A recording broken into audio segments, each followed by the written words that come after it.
Pare bem, eu denunciei o Michel Temer antes das mazelas que ele causou ao país, porque eu sei que o Michel Temer é corrupto. Sabe, eu sei que ele é corrupto.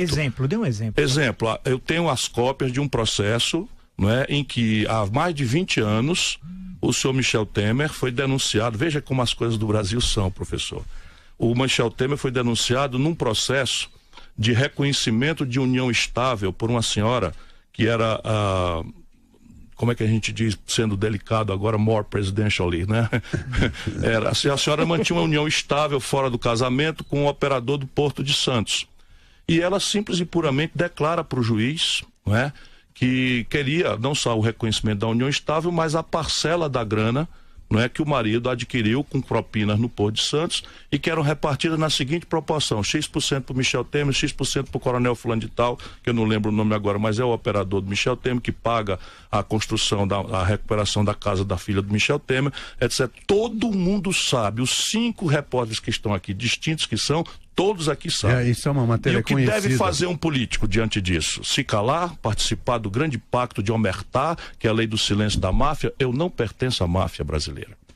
E dizem alguns analistas que é fundamental essa relação executivo-legislativo e que passaria, e aí é uma questão que sempre é feita ao senhor e é inevitável a pergunta, por uma estabilidade emocional, que o senhor seria uma pessoa instável emocionalmente. Então os exemplos são dados com a fartura na internet. Uma que o senhor teria, estou usando sempre o condicional, chamado ACM Neto, em certo momento, prefeito de Salvador, de anão moral. Em outro momento, o senhor teria dito que sequestraria o Lula e impediria que ele fosse preso. Em outro momento, o senhor teria dito que receberia a bala a turma do juiz Sérgio Moro. Isso para não dar outros exemplos. Como é que fica essa questão? Alguns falam, ele é um bom candidato, mas é instável emocionalmente. Como é que é possível fazer a relação entre ser bom candidato e ser estável emocionalmente? Veja, eu não mereço a desculpa de ser instabilidade emocional que me leva a falar determinadas coisas. É o contrário.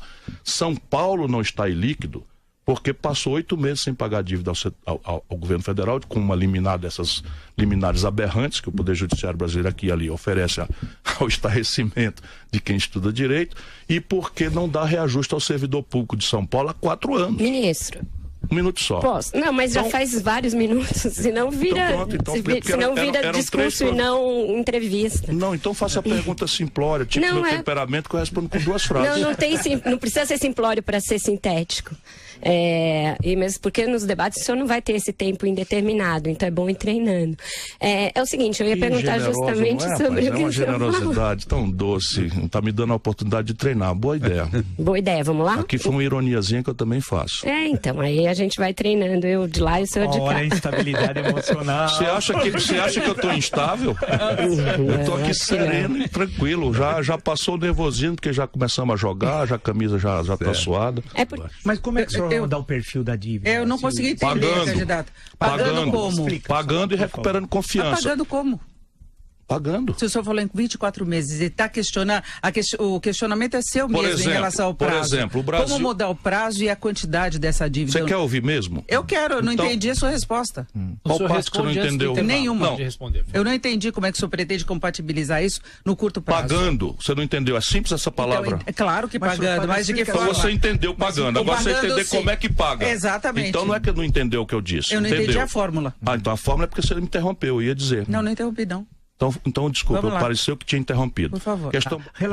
Relações com os países bolivarianos, com a Venezuela, qual é a O Brasil vai se integrar com seus vizinhos e não se meterá nos assuntos domésticos de cada um deles. Mesmo que viole os direitos humanos, seja uma ditadura. A juízo de quem? O senhor acha que a Venezuela é uma democracia? A Venezuela é uma democracia tão democrática quanto a brasileira e a americana. Pera um pouquinho, aí é demais. Explica isso. Eu gosto do regime? Não gosto do regime. Mas falar que democrático, quantos centenas não foram assassinados, presos políticos? E quantas pessoas foram assassinadas no Brasil, Vila? Mas espera, por razões políticas? Por razões políticas? E a Marielle é o quê? Não, mas espera um pouquinho. Espera um pouquinho, a Marielle é o quê? Sim, ainda está em investigação. Agora nós estamos falando de Sim, mas você acha que na Venezuela... Não me ponha para defender um regime que eu não defendo. Mas o senhor está dizendo que é uma democracia igual ao norte-americano e a brasileira? É uma democracia, eu não disse que o Brasil está sob um golpe de Estado, e ainda assim o protocolo democrático vem sendo cumprido. Eu sei que virou um sintoma, eu não defendo o regime Maduro. Eu acho que o Brasil está sendo irresponsável, porque nosso papel não é tomar lado na Venezuela. Nosso papel é mediar aquele conflito antes que ele descampe uma guerra civil.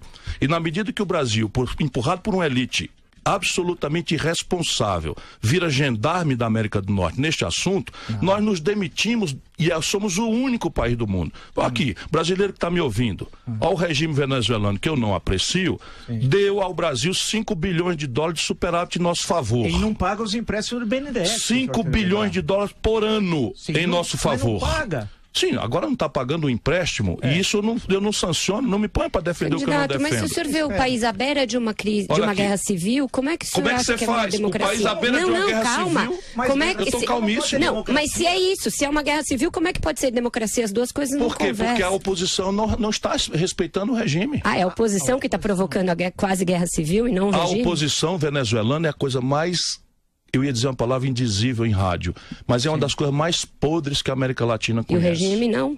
Não, o regime é muito ruim. Está matando as pessoas de fome. Vocês estão me botando onde eu não estou. Então, veja bem, aquilo ali é uma bomba. Então me ouça. Não, quantos foram para Colômbia? Mais de 1 milhão de venezuelanos foram para Colômbia. Não, rapaz, aquilo é uma tragédia humanitária. O Brasil já recebeu mais de 60 mil. Os nossos irmãos de Roraima estão pagando o pão que o diabo amassou. É uma gente sofrida, é uma questão humanitária gravíssima. A questão nossa é que papel deve desenvolver esta grande nação que tem natural ascendência sobre os vizinhos, é de se alinhar toscamente à posição de isolamento da Venezuela que os americanos estão nos impondo, trazendo para fazer manobra provocativa militares americanos na fronteira, ou assumir uma posição de mediação, que é nossa responsabilidade de mais ninguém. Para o senhor é uma democracia? Claro também? que não. Então, claro que não. Cuba não tem eleições plurais, não tem. Veja bem, a oposição venezuelana participou das eleições. Se você diz que é uma ditadura, você não participa de eleições. A elite brasileira pirou. A elite brasileira pirou.